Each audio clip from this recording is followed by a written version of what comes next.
दोस्तों नमस्कार, मैं जितेंद्र पाठक। स्वागत है आपके अपने यूट्यूब चैनल पाटन एजुकेशन पर। दोस्तों, कल मैं प्रेम माधुरी पढ़ाया था और ये बहुत ही सरल तरीके से पढ़ा दिया हूँ, उसको आप लोग देख लीजिए। आज उसी का दूसरा भाग है यमुना छवि, भारतेंदु जी के द्वारा रचित यमुना छवि।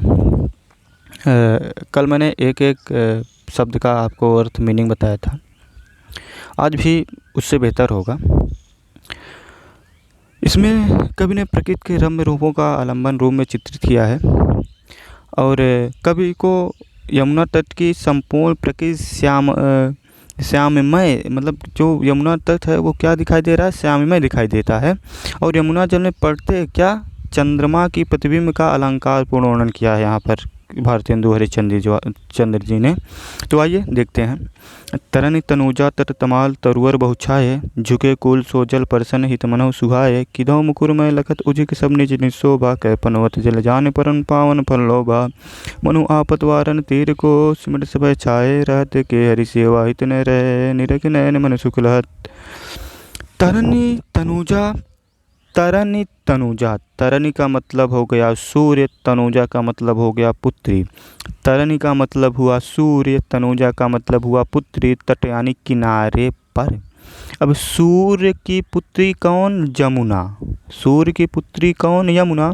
अब यमुना यहाँ कहेंगे, सूर्य की पुत्री नहीं कहेंगे। ये तो आपको अलग अलग बताने के लिए था कि तरनि मतलब सूर्य, तनुजा मतलब पुत्री होता है, तो सूर्य की पुत्री यमुना जी को कहा गया है। तो सूर्य की पुत्री यमुना यानी जमुना के तट यानी किनारे पर, तमाल यानी तमाल, तमाल जो है वो क्या है? वृक्ष का नाम है। ठीक, ये कोई मीनिंग नहीं है। यहाँ पर बच्चे क्या करते हैं, बहुत सारी गलतियाँ कर देते हैं, बहुत परेशान रहते हैं, यार तमाल तमाल तमाल। ये तमाल वृक्ष का नाम है भाई साहब। तो तमाल के तरु मतलब होता है वृक्ष। क्या होता है? तरु मतलब वृक्ष, वर मतलब श्रेष्ठ। तो जमुना जी के तट पर तमाल के वर यानी श्रेष्ठ या बड़े बड़े वृक्ष, बहु यानी बहुत से, छाए यानी छाए हुए हैं। जमुना जी के तट पर तमाल के बड़े वृक्ष छाए हुए हैं। आप ये कह सकते हैं एक लाइन में कि जमुना जी के तट पर तमाल के बड़े वृक्ष छाए हुए हैं। ठीक, क्लियर। झुके कुल सो जल परसन मनहु सुहाये, झुके यानी झुके कुल यानी किनारे पर, झुके किनारे पर यानी किनारे पर जो झुके हैं, तो ऐसा प्रतीत हो रहा है कि जल परसन यानी जल को स्पर्श करना चाहते हैं। परसन का मतलब होता है छूना या स्पर्श करना। ऐसा प्रतीत हो रहा है कि वो वृक्ष क्यों झुके हुए हैं यहाँ पर, कि जल को छूना चाहते हैं। हित मनहु सुहाये, यह देखकर मन को बहुत ही अच्छा लग रहा है, मन को बहुत ही सुशोभित हो रहा है। किधौ मुकुर में लखत उजिक सब निज निज शोभा, किधौ मतलब अथवा या अथवा ऐसा प्रतीत हो रहा है कि मुकुर में यानी दर्पण में, दर्पण होता है शीशा, यानी मुकुर यानी शीशे में, लखत यानी देख रहे हैं, उजिक यानी उछल कर, सब यानी सबके सब, निज निज यानी अपनी अपनी शोभा यानी सुंदरता। ऐसा प्रतीत हो रहा है कि दर्पण में क्या कर रहे हैं? लखत यानी देख रहे हैं, उझक सब निज शोभा, अपनी अपनी शोभा, उझक यानी उछल कर। अब आप किसी जल के किनारे जाएं तो वहाँ पर आपकी प्रतिबिंब जल में बनेगी, तो वही जल रूपी क्या कहते हैं, जल रूपी दर्पण में कहिए कि जल रूपी दर्पण में लखत यानी देख रहे हैं। कैसे देख रहे हैं? उछल कर। सब निज निज शोभा ने अपनी अपनी शोभा, अपनी अपनी सुंदरता। क्लियर। कै प्रणवत जल जान परम पावन फल रूपा, कै पनवत अर्थ, कै मतलब अथवा, प्रणवत यानी प्रणाम कर रहे हैं, जल जान अर्थात जल को जानकर, पानी को जानकर, परम पावन यानी परम पावन, परम पवित्र, अथवा प्रणाम कर रहे हैं जल को जानकर। जल को क्या जानकर प्रणाम कर रहे हैं? परम पावन, परम पवित्र, फल रोबा यानी फल देने वाला। अथवा ऐसा प्रतीत हो रहा है कि जल को यानी पानी को प्रणाम कर रहे हैं वो वृक्ष। मनु आपत वारन तीर को सिमट सब छाये, रहते के हरि सेवा हित न रहे, निरख नयन मन सुख लहते। अथवा ऐसा प्रतीत हो रहा है कि आपत वारन, आपत मतलब होता है गर्मी। क्या होता है भाई साहब? आपत मतलब होता है गर्मी या तपन, यानी गर्मी को वारन मतलब कम करने के लिए, आपत वारन गर्मी को कम करने के लिए, तीर यानी किनारे की, कहाँ की गर्मी? किनारे की। किनारे की गर्मी को कम करने के लिए सिमट सबे छाए रहत, सब के सब सिमट कर यानी इकट्ठे होकर छाए रहते हैं कि भैया किनारे गर्मी कम रहे। ठीक। के हरि सेवा हित न रहे निरख नयन मन सुख रहत, अर्थात ऐसा लग रहा है कि हरि यानी भगवान श्री कृष्ण की सेवा के हित में न रहे, मतलब निरख, हमेशा निरख यानी लगे रहते हैं। नयन मन सुख रहत, नयन और मन यानी आत्मा को बड़ा सुख प्राप्त होता है, बड़ा ही आनंद मिलता है। अथवा ऐसा लग रहा है कि भगवान श्री कृष्ण की सेवा के लिए ये लोग यहाँ पर छाए हुए हैं, यहाँ पर लगे रहते हैं। ये देखकर मन और आत्मा को बड़ा ही सुख, बड़ा ही आनंद प्राप्त होता है। चलते हैं आगे वीडियो में, आगे वीडियो कर रहे हैं अगले पैराग्राफ में। आप को अगर कोई डाउट हो, किसी का मीनिंग नहीं वो हो, तो आप धड़ाधड़ जाइए कमेंट बॉक्स में और कमेंट करिए। उसके बाद आपको क्या कहते हैं, आप तुरंत आंसर दिया जाएगा। और दूसरा तरीका ये है कि आप जाइए चैनल पर जाने के बाद नंबर्स वहाँ पर आपको लेबल करा दिए गए, उस पर आप ऑडियो वीडियोज या फिर व्हाट्सएप के माध्यम से कैसे भी आप, मतलब कहने का मतलब ये है कि आप अपना डाउट क्लियर करने में जैसे सक्षम हो उसी प्रकार से अपना डाउट क्लियर कर लें, या कमेंट माध्यम से, या जाइए नंबर वहाँ व्हाट्सएप है, कॉलिंग है, जैसा आप चाहें। खैर आगे चलते हैं अगले पैराग्राफ पर।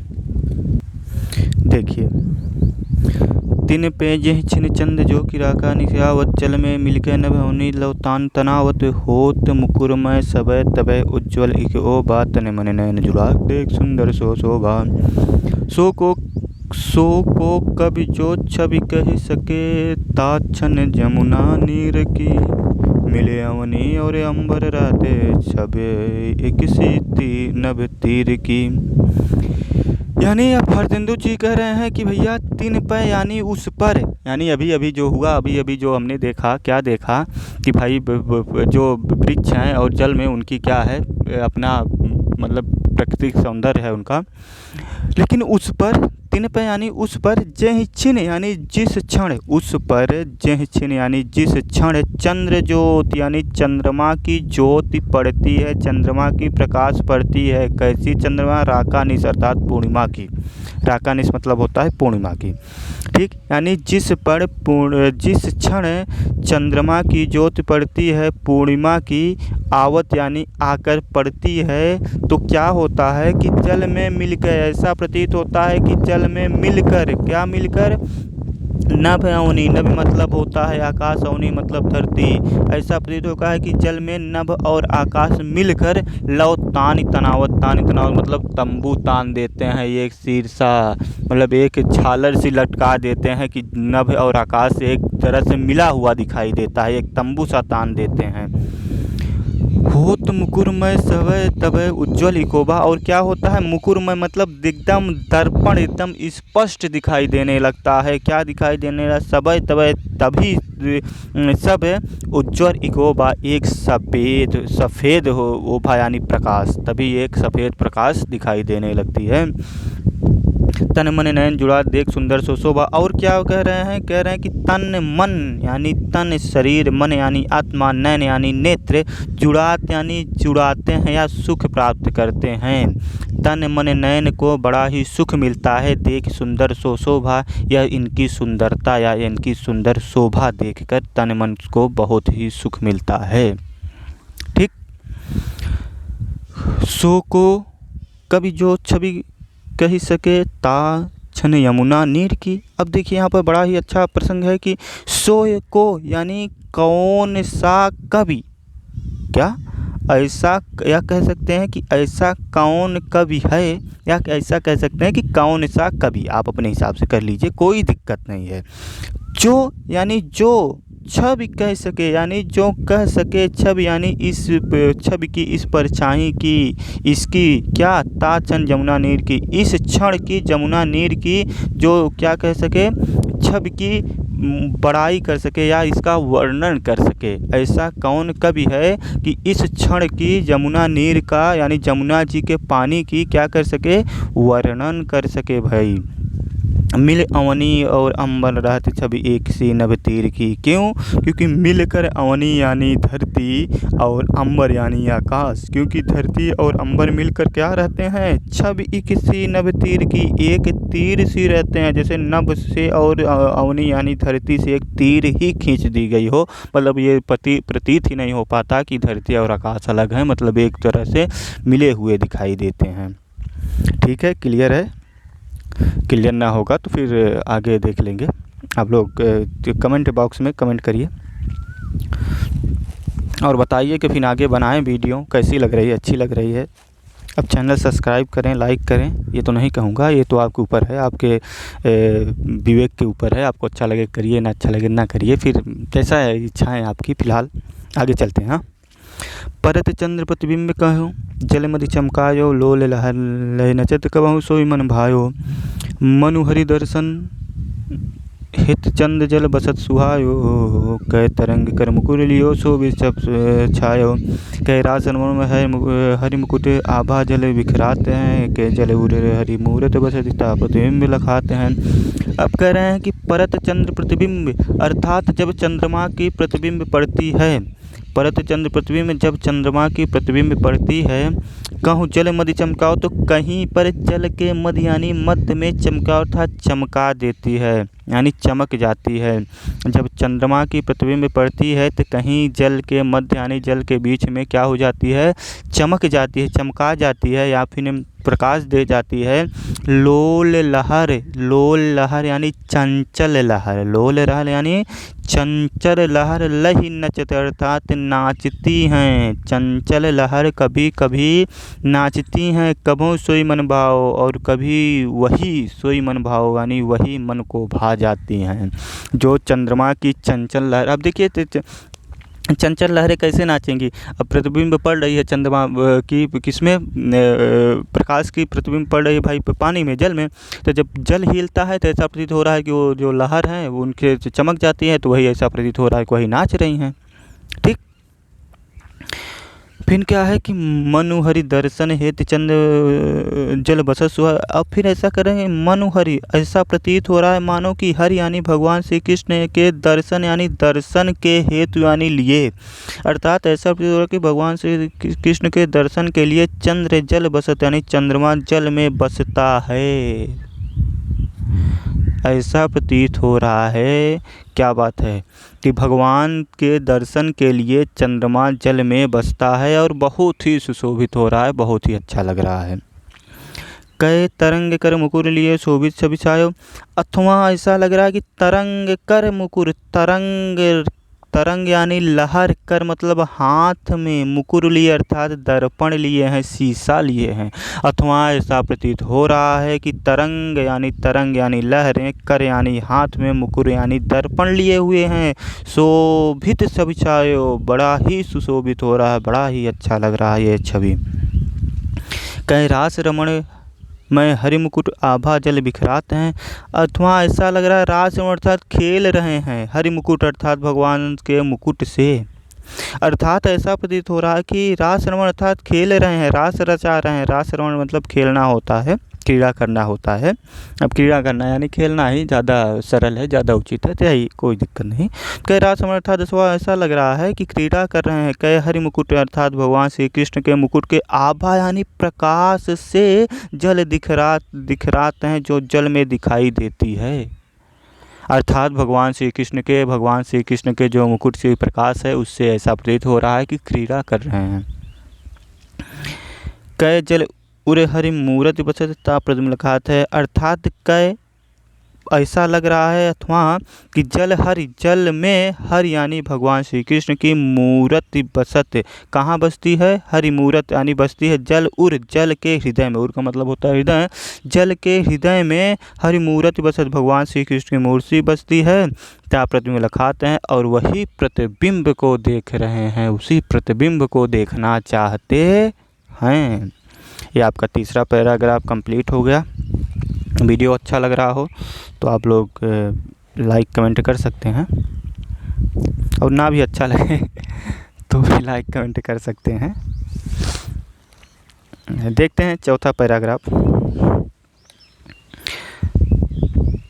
कबहु होत सतचंद कबहु प्रगट द्विभाजत, पवन गमन बस बिंब रूप जल में बहु साजत। मनुष्य भरि अनुराग जमुन जल लोटत डोले, कै तरंग की डोर हिंडोरन कलत कलोले। कै बाल गुरी नम में उड़ी सोहत, इक्यूत धावत, कै अवगाहत डोलत, को ब्रजनमी जल आवत। अब कह रहे हैं कबहु होत सतचंद्र, कभी कभी ऐसा प्रतीत होता है कि सैकड़ों चंद्रमा आ गए हैं। अरे क्यों उड़ रहे हो इतना ज़्यादा।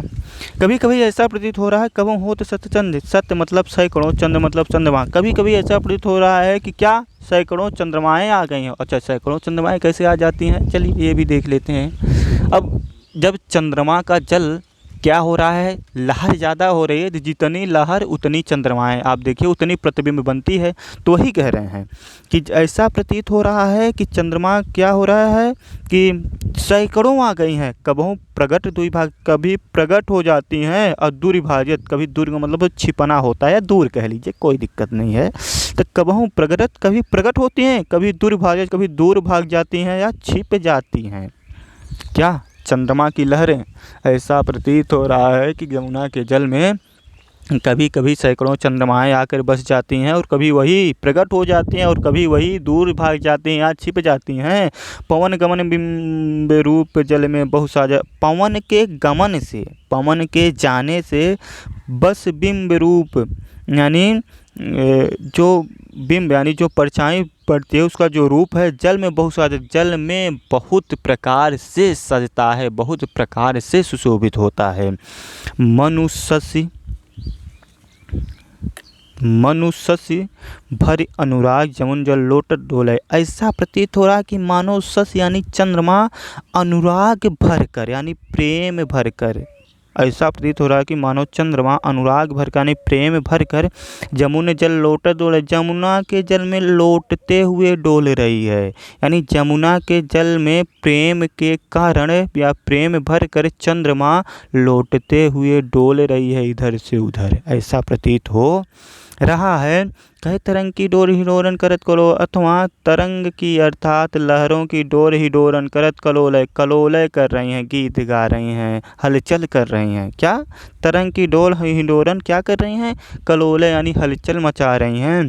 कहे बाल गुड़ी नंबुड़ी, अथवा ऐसा लग रहा है कि बाल गुड़ी अर्थात पतंग, नव पतंग रूपी क्या चंद्रमा नभ में उड़ी सोहत एक धावत और सुशोभित होकर इधर उधर धा रही है, इधर उधर धावत यानी दौड़ रही है।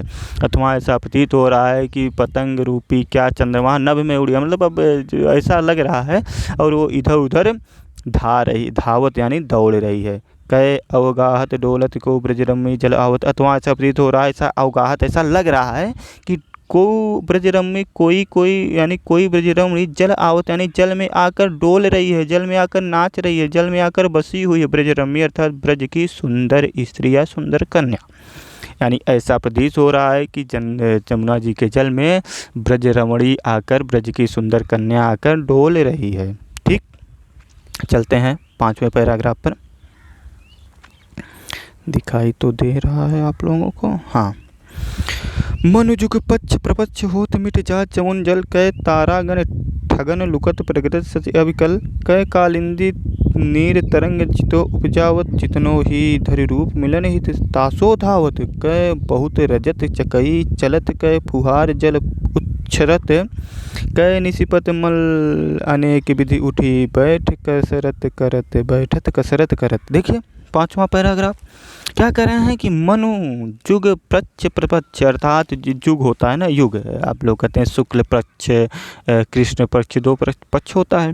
कह रहे हैं कि ऐसा लग रहा है कि क्या पक्ष प्रपक्ष हो, जैसे पक्ष होता है दोनों पक्ष कृष्ण पक्ष और शुक्ल पक्ष आते जाते हैं मिट जाते हैं, तो ऐसा ही कह रहा है कि होत मिट जात जमुना, ठीक इसी प्रकार जमुना का जल भी दोनों पक्ष की तरह कभी मिट जाता है, कभी दिखाई देने लगता है, कभी मिट जाता है और कभी दिखाई देने लगता है। जमुना के जल में क्या चंद्रमा, कई तारागण ठगन, अथवा ऐसा लग रहा है कि तारागण अर्थात तारों का समूह, ठगन अर्थात ठगने के लिए, तारों का समूह ठगने के लिए लुकत यानी ठगना मतलब कि ठगने के लिए, या फिर हाँ ठगना का ठगना ही होगा, या अपने गांव की भाषा में आप कुछ भी कह सकते हैं कि तय तारा गणसवा लग रहा है, तारों का समूह ठगने के लिए लुकत प्रगट यानी कहीं लुका मतलब कि छिप जाता है, लुकत यानी छिप जाता है, और कहीं प्रगट यानी प्रकट हो जाता है। सच अविकल यानी सच यानी चंद्रमा को देखकर, चंद्रमा को देखकर ऐसा लगता है कि तारागण क्या करते हैं, चंद्रमा को ठगने के लिए कहीं छिप जाते हैं और कभी दिखाई देने लगते हैं। कह कालिंदी नीर, कालिंदी मतलब यमुना, अर्थवा ऐसा लग रहा है कि यमुना जी के नीर यानी जल की तरंग जितो उपजावत, तरंग क्या उपजा रहे हैं, जितो उपजा रही हैं, उपजावत अथवा ऐसा प्रतीत हो रहा है कि कालिंदी यानी जमुना की तरंग क्या उपजा रहे हैं, जितो उपजा रही हैं। जितनो ही हरि रूप मिलन हित तासो झावत, अब करें जितने रूप यानी जितने रूप, कैसा रूप, जितनो ही रूप धर, चाहे जितने रूप धर के, मिलन यानी मिलने हित यानी के लिए, तासो यानी तुमसे, मतलब दौड़ती चली जा रहे हैं। क्या कर रहे हैं कि बहुत सारे रूप धर के, जैसे जितनी प्रतिबिंब दिखाई देते हैं तो रूप दिखाई दे रही हैं, तो कह रहे हैं बहुत सारे रूप धर के तुमसे यानी तुमसे मिलने के लिए दौड़ती चली जा रही हैं।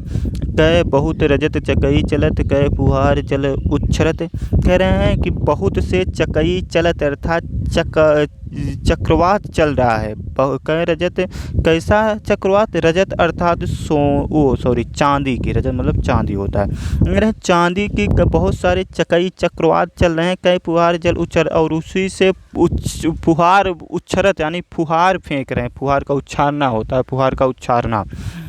कई निशि पर, अथवा ऐसा लग रहा है निशि यानी चंद्रमा पति यानी पति, अर्थात ऐसा लग रहा है चंद्रमा पति, क्या चंद्रमा रूपी मल्ल, यहाँ कहिए निस्बत यानी चंद्रमा रूपी मल्ल यानी चंद्रमा रूपी पहलवान, कहिए कि ऐसा लग रहा है कि चंद्रमा रूपी पहलवान अनेक विधि से यानी अनेक प्रकार से उठ बैठत यानी उठत बैठत कसरत करत, उठना बैठना और कसरत कर रहा है। कसरत करना मतलब उठना बैठना होता है, कसरत करना। ऐसा लग रहा है कि चंद्रमा रूपी पहलवान अनेक विधि से अनेक प्रकार से उठता और बैठता है, कसरत करता है। ठीक, अब ये आपका हो गया लास्ट पैराग्राफ, छठा बाकी है, इसको भी देख लेते हैं। देखिए, कूंजत कहूँ कलहंस कहूँ मज्जत पारावत, कहूँ कारंड उड़त कहूँ जल कुटकुक धावत, किसकुआद कहूँ बचत कहूँ बक ध्यान लगावत, सुख पे जल कहूँ पियत कहूँ भ्रमरावल गावत, कहूँ तट पर नाचत मोर कहूँ रोर विविध पक्षी करत, जन जान न्यान कर सुख भरे तट शोभा सब निच धरत। करें कूंजत कहूँ कलहंस, कलहंस का मतलब होता है राजहंस, पक्षियों का राजहंस, पक्षियों का राजा कह लीजिए या राजहंस कहिए सबसे अच्छा। कह रहे हैं कहीं राजहंस कूंजते हैं, कहीं राजहंस गूंजते हैं, कहूँ मज्जत पारावत, मज्जत का मतलब होता है कबूतर, सॉरी मज्जत का मतलब स्नान करना, पारावत का मतलब कबूतर, कहीं कबूतर स्नान कर रहे हैं, कहीं कलहन से गूंज रहे हैं और कहीं क्या परावत यानी कबूतर स्नान कर रहे हैं। कहूँ कारंडौत, कारंडौत का मतलब होता है बतख, कह रहे हैं कहूँ कहीं पर कारंडा उड़त, कहीं पर बतख उड़ रहे हैं, कहीं पर बतख उड़ रहे हैं। कहूँ जल कुक्कुट धावत, कहीं पर जल कुक्कुट यानी जल की मुर्गियाँ धावत यानी दौड़ रही हैं। जमुना जी के जल की बात कर रहे हैं भाई साहब, कह रहे हैं कहीं क्या हो रहा है, जल कुक्कुट जावत, कहीं कहीं यमुना के जल में जल मुर्गी धा रही हैं। चक्रवात कहूँ बचत, कहीं चक्रवाक है, कहीं चकवा और चकोई बसते हैं, चकवा चकोई जानते ही होंगे आप, कहीं पर चकवा और चकोई बसते हैं। कहूँ बचत कहूँ बक ध्यान लगा, और कहीं पर बकुला ध्यान लगाए हैं, किस लिए आप समझ ही रहे हैं, किस लिए, अपने शिकार के लिए।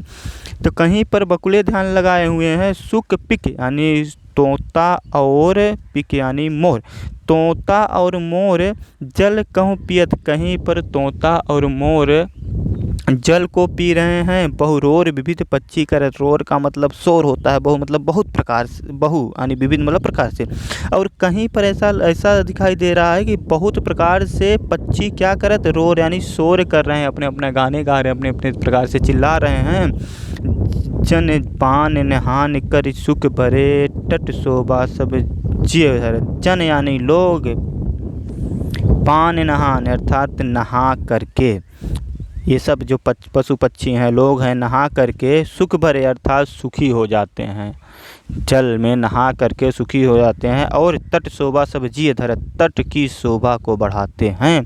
यह देखकर मन को बड़ा ही प्रसन्नता होती है। खैर हमें लगता है कि आप लोगों को समझ में आ गया होगा। जो ना समझ में आया होगा एक बार आप लोग फिर आपसे कह रहे हैं कमेंट बॉक्स में धड़ाधड़ घुसिएगा और कमेंट करके आइएगा, तो ज़रूर आपको निश्चित तौर पर समझ में आ जाएगा।